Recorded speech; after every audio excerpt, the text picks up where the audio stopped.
율법은 장차 올 좋은 일의 그림자일 뿐이요 참 형상이 아니므로 해마다 늘 드리는 같은 제사로는 나오는 자들을 언제나 온전하게 할 수 없느니라. 그렇지 아니하면 섬기는 자들이 단번에 정결하게 되어 다시 죄를 깨닫는 일이 없으리니 어찌 제사 드리는 일을 그치지 아니하였으리요. 그러나 이 제사들에는 해마다 죄를 기억하게 하는 것이 있나니 이는 황소와 염소의 피가 능히 죄를 없이 하지 못함이라. 그러므로 주께서 세상에 임하실 때에 이르시되 하나님이 제사와 예물을 원하지 아니하시고 오직 나를 위하여 한 몸을 예비하셨도다. 번제와 속죄제는 기뻐하지 아니하시나니 이게 내가 말하기를 하나님이여 보시옵소서. 두루마리 책에 나를 가리켜 기록된 것과 같이 하나님의 뜻을 행하러 왔나이다 하셨느니라. 위에 말씀하시기를 주께서는 제사와 예물과 번제와 속죄제는 원하지도 아니하고 기뻐하지도 아니하신다 하셨고 이는 다 율법을 따라 드리는 것이라. 그 후에 말씀하시기를 보시옵소서. 내가 하나님의 뜻을 행하러 왔나이다 하셨으니 그 첫째 것을 폐하심은 둘째 것을 세우려 하심이라. 이 뜻을 따라 예수 그리스도의 몸을 단번에 들이심으로 말미암아 우리가 거룩함을 얻었노라. 제사장마다 매일 서서 섬기며 자주 같은 제사를 드리되 이 제사는 언제나 죄를 없게 하지 못하거니와 오직 그리스도는 죄를 위하여 한 영원한 제사를 드리시고 하나님 우편에 앉으사 그 후에 자기 원수들을 자기 발등상이 되게 하실 때까지 기다리시나니 그가 거룩하게 된 자들을 한 번의 제사로 영원히 온전하게 하셨느니라. 또한 성령이 우리에게 증언하시되 주께서 이르시되 그날 후로는 그들과 맺을 언약이 이것이라 하시고 내 법을 그들의 마음에 두고 그들의 생각에 기록하리라 하신 후에 또 그들의 죄와 그들의 불법을 내가 다시 기억하지 아니하리라 하셨으니 이것들을 사하셨은즉 다시 죄를 위하여 제사 드릴 것이 없느니라. 아멘.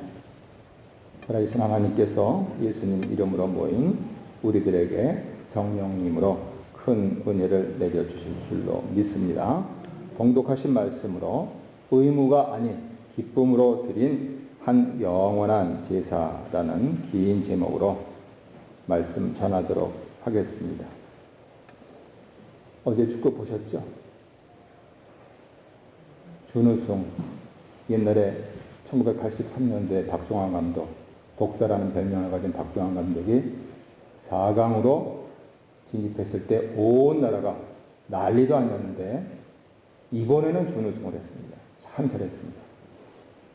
그런데 막상 보신 분들은 역시 참 그 우크라이나도 어떻게 구라파에 들어가는지 참 체격도 딸리고 또 무엇보다도 제대로 공도 잘 못 차는 것 같고 좀 여러 가지로 많은 부족함을 느낄 수가 있었습니다.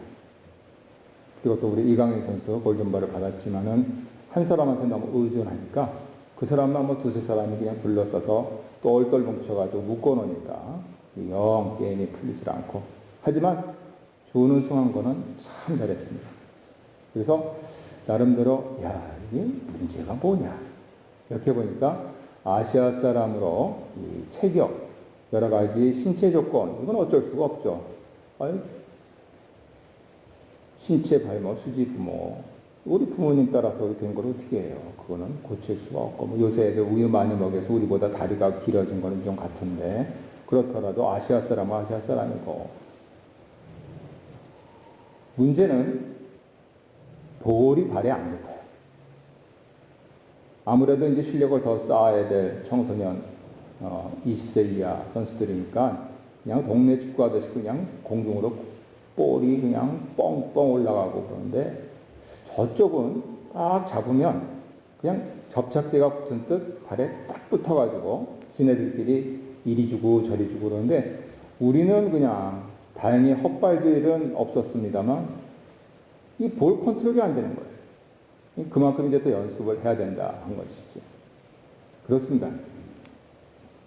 가정에서도 교회에서도 사회에서도 이게 착착 붙어야 돼요. 뭐 공을 차려면 발에 공이 붙어 있어야 돼요. 공중으로 뻥 와가지고 가슴으로 받아가지고 발로 내려가야 되는데 내 발로 튕겨나가지 이게 어떻게 패스가 되겠어요. 그래서 참 이게 힘드네.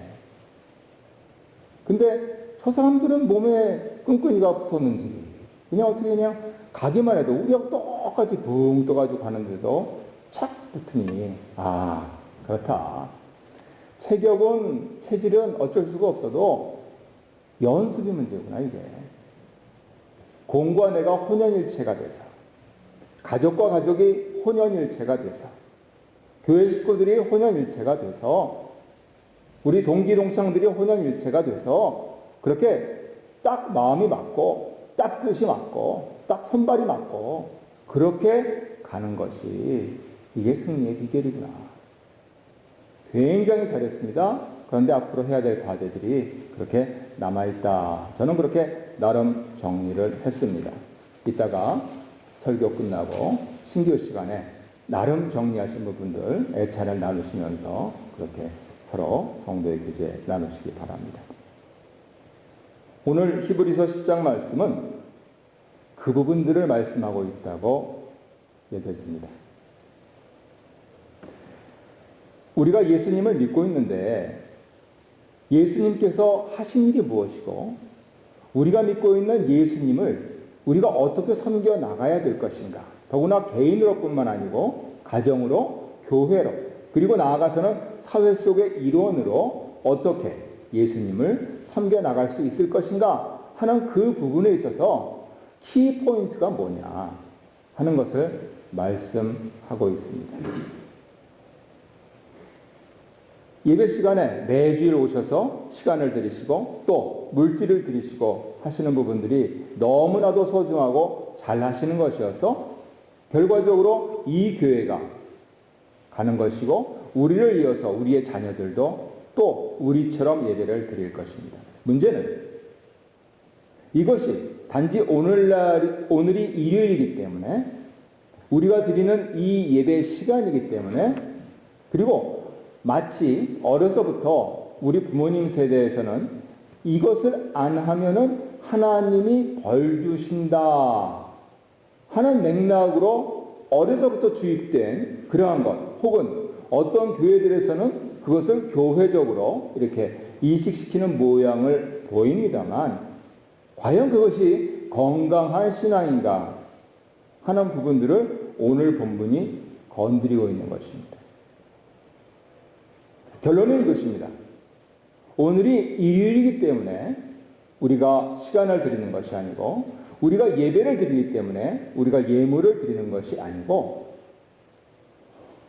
하나님께서 그 하고 많은 날 가운데 오늘 우리 조상들 때부터 예배를 드리라고 지정해 주셔서 안 지정해 주셨으면 어저께도 나왔고 또 내일도 나오실 거고 할 수만 있으면 그렇게 하실 요량이 있기 때문에 그러니 오늘 이 정한 날에 하나님께서 건강 주시고 시간 주시고 물질 주시는데 왜 안 나오냐.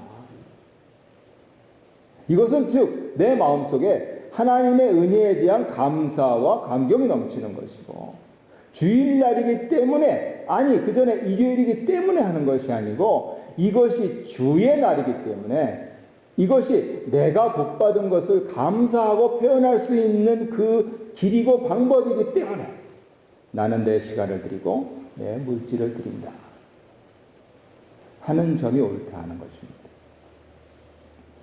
개신교회에서는 주일 성수 11조를 마치 매뉴얼처럼 만들어 놓았어요.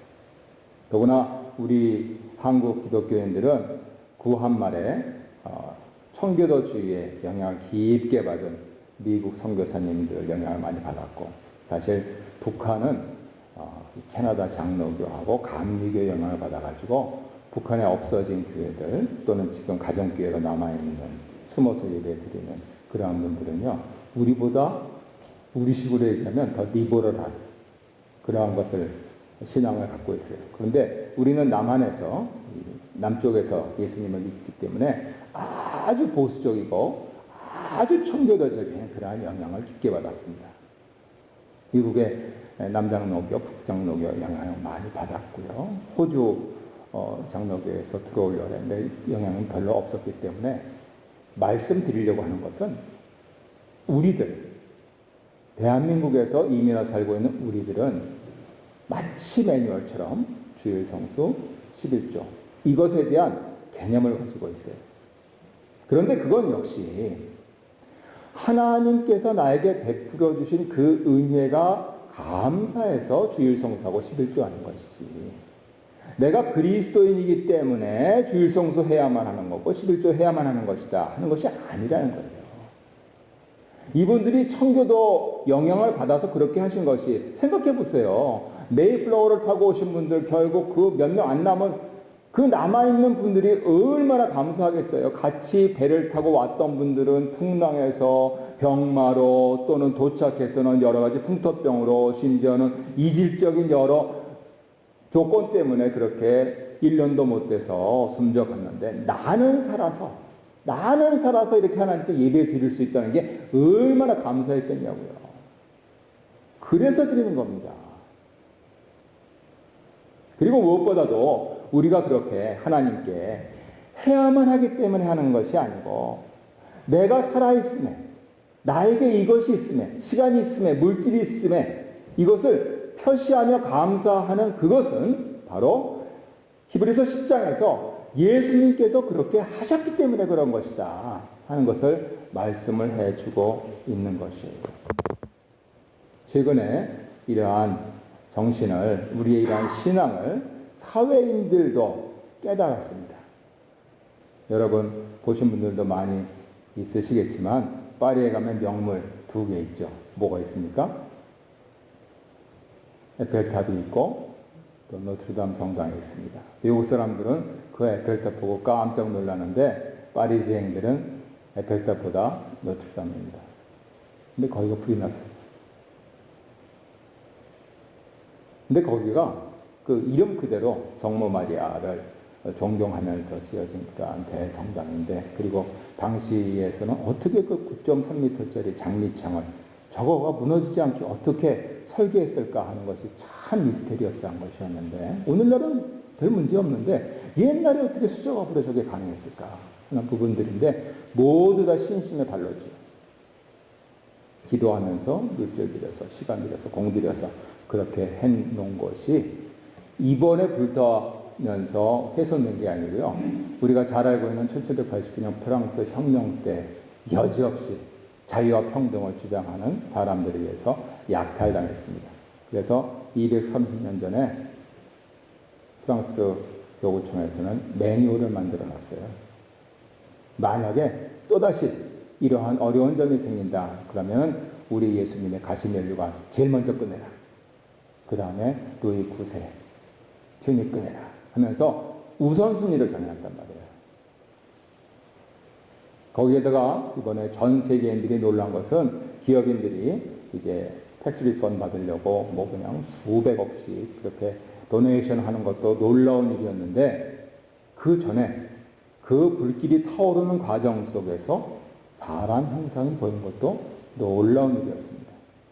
그래서 이게 뭔가 이 기운이 지키는 것 같다 그랬는데, 세상 사람들은 신을 믿지 않으니까 세상 사람들의 입장에서 이것을 어떻게 해석했냐면 모두 다 소방관들 덕분이다 이렇게 해석을 했어요. 이 소방관들이 어떤 분이냐면 고등학교 1학년 때부터 4년 동안에 JSP, 영어로 표현하면 JSP 소방예비교육과정을 거치는 사람들입니다. 그래서 전국에 1600개마다 다 매뉴얼이 있어가지고, 더구나 고궁이라든가 박물관, 교회가 많은 데니까 거기에서는 이걸 먼저 건져라, 거기는 물로 꺼라, 거기는 액체로 꺼라, 심지어는 거기는 고압 산소로 꺼라, 이런 매뉴얼을 다 갖고 있는 것이에요. 그런데 막상 그것이 230년 된 노트르담 성당에 적용이 됐을 때는 1차적으로 자 먼저 구할 거 뭐야? 예수님의 멸류관. 그 다음에 루이 부스의 튜닉 하면서 1번 고엔니, 2번 고엔니, 3번 고엔니 착착착착 진행되는 동안에 화만은 온 성당을 감싸 올라간 겁니다. 그랬을 때 제 불어 발음이 별로 안 좋으니까는 웃지는 마시고요. 샤데빵. 일대빵이 아니고 영어로 하면은 it depends. 상황 따라 달라지는 건데 천정을 보니 불이 올라가는데 첨탑으로 걷잡을 수 없이 올라가고 또 종탑으로 올라가는 거예요. 그런데 그 종이 무게가 얼마나 되는지 아십니까? 13톤이에요. 그러니 그게 떨어지면 그냥 폭삭 가라앉는 겁니다. 이 돌의 교향악이라고 몇백 년도부터 비난도 받고 찬사도 들었던 이 파리지앵들의 마음이 무너져 버리는 거예요. 그래서 결과적으로 소방관들은 93m짜리 첨탑은 포기했습니다. 그래서 우리가 영상에서 봤듯이 그렇게 쓰러져 무너졌어요. 그런데 끝까지 종탑을 지지하고 있는 나무에는 불이 번지지 못하도록 사력을 다했고 그리고 결국 진화를 해서 그나마 불행 중 다행을 겪게 된 것이죠. 230년 된 매뉴얼이 있습니다. 이것이 빠. It depends. 뭘 구해야 돼? 종탑. 그랬을 때 이 혼연일체가 돼가지고 마음이 통하고 뜻이 통하고 손과 발이 하나가 되어서 인류의 문화유산을 지켜낼 수 있었던 것이죠. 지금 히브리서 기자는 그것을 우리에게 말씀하고 있습니다. 매뉴얼화 되어 있는 여러 율법에 좋은 것들 이것을 실천하기만 하면 하나님께서 잘했다 칭찬하시는 겁니다. 하지만 그것은 그림자다. 아니 그러면 왜 율법 하나님 주신 거 아닌가요? 그럼 왜 그림자를 주세요? 저는 오늘 본문을 묵상하면서 얼마나 감사한지 모릅니다. 남한에서 태어난 한국 사람으로 캐나다 살고 있는 게 너무 감사한데 이 2019년에 여기에서 살고 있는 게 감사하더라고요. 제가 만약 주전 2300년 전에 이스라엘에서 태어났으면 예수님을 믿었겠어요? 밤낮 고향에서 열심히 일하다가 1년에 3번 예루살렘에 올라와 가지고 제사 드리느라고 정신없었던 거죠. 차가 있어요? 뭐가 있어요? 더벅 걸어서. 즉 왜 하나님께서 그림자라고 오늘 말씀되는 율법을 주셨느냐? 그건 우리 예수님 오실 때 그때를 기다릴 수밖에 없는 역사의 한계가 있었기 때문이에요. 그런데 저는 어찌하여서 샤데빵 하나님께서 예수님을 믿는 부모님 아래 태어나게 하시고 또 어찌해서 캐나다까지 오게 하시고 또 이렇게 좋은 사람들과 좋은 곳에서 하나님께 멋진 예배를 드릴 수 있게 하시니 이게 얼마나 감사하냐 하는 그 마음이 들더라고요.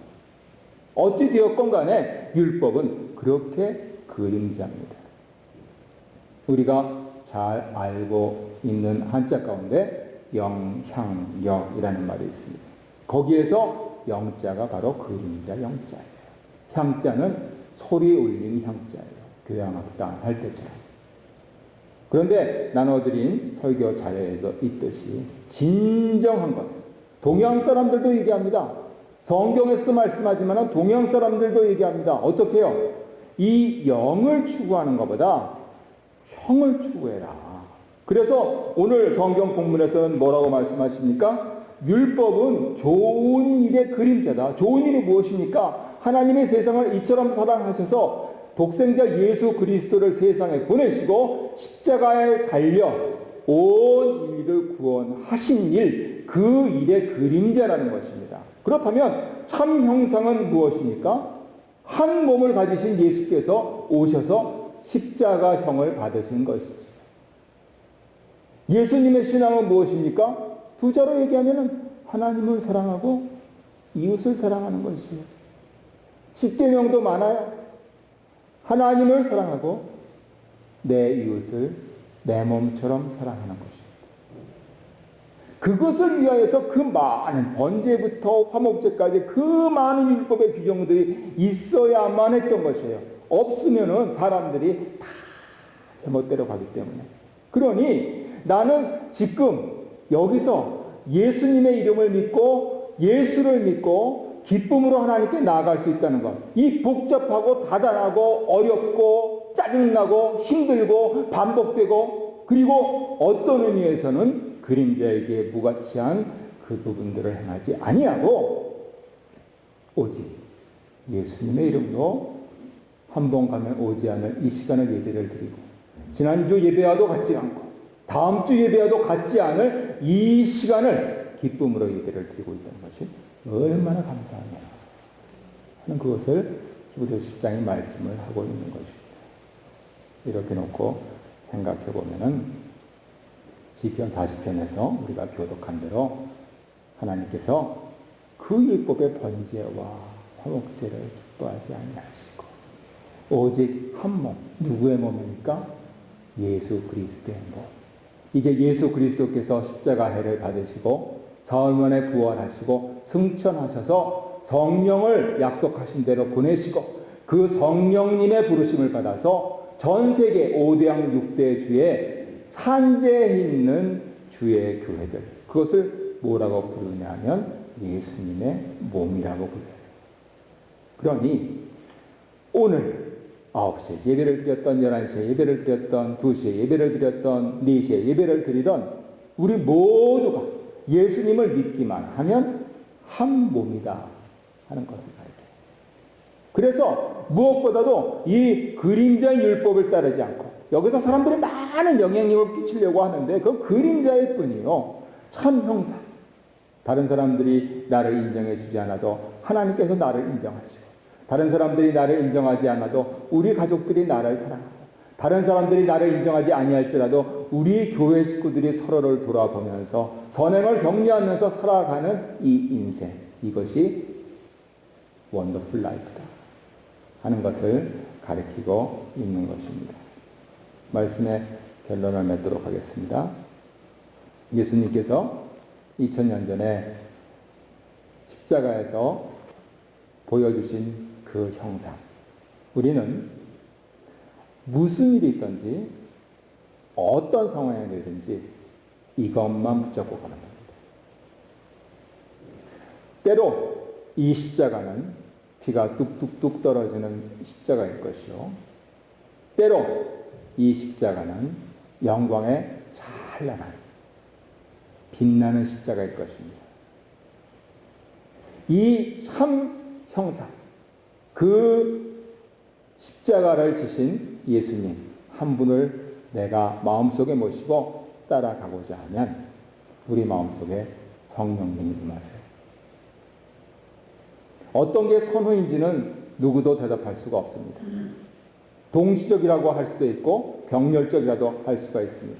중요한 점은 우리가 성경 말씀에 따라서 예수님의 십자가의 보혈의 공로를 의지하고 무릎으로 주님께 나아가서 그 십자가를 굳게 붙잡으면 성령님께서 우리 마음속에 역사하시고 동시에 우리가 성령님 도와주십시오.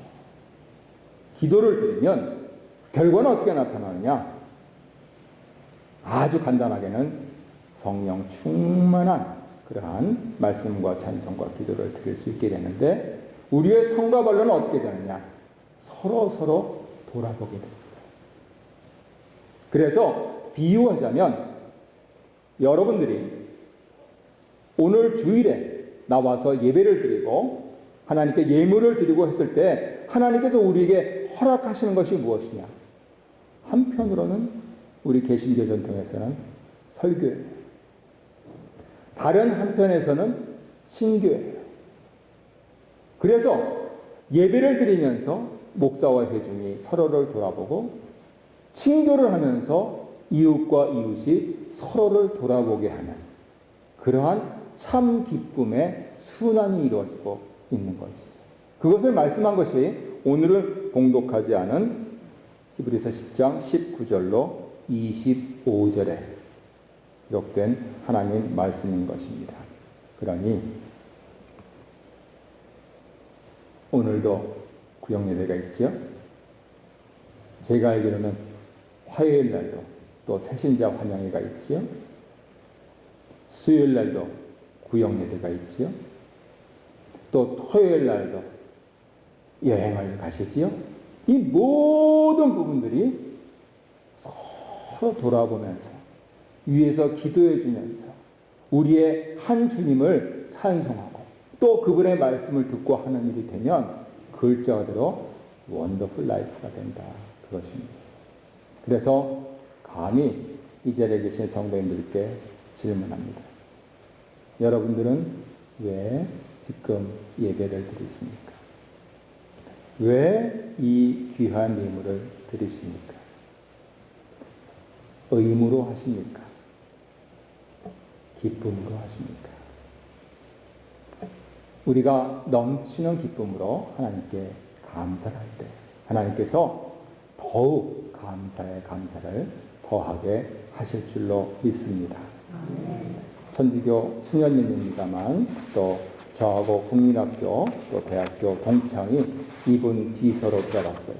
그래서 제가 잘 아시는 이혜인 수녀님 기쁨의 맛이라는 시 읽어드리고 설교 마치도록 하겠습니다. 바람에 실려 푸르게 날아오는 소나무의 향기 같은 것 꼭꼭 씹어서 먹고 나면 더욱 감칠맛 나는 잣의 향기 같은 것. 모든 사람을 차별 없이 대하고 사랑할 때의 평화로움 같은 것. 누가 나에게 싫은 말을 해도 내색 않고 잘 참아냈을 때의 잔잔한 미소 같은 것. 날마다 새롭게 내가 만들어 먹는 기쁨 과자, 기쁨 초콜릿, 기쁨 음료수. 그래서 나는 평생 배고프지 않다. 이혜인 수녀님 항암 치료 받으실 때 고 김수환 주비원님 같은 병원에 계셔가지고 만나셨대요. 그래서 수녀 왜 여기 와 있어? 아니 추경님 왜 여기 와 있어요? 사정을 듣고 수녀도 그거 하나? 항암 치료, 방사선 치료 하라 그러세요. 추경님 다음 대답 듣고 눈물이 핑 돌았답니다. 수녀 대단하다. 우리 예수님께서 오는 주간에도 기쁨으로 살아드리려고 하는 우리를 그렇게 위로하실 줄로 믿습니다.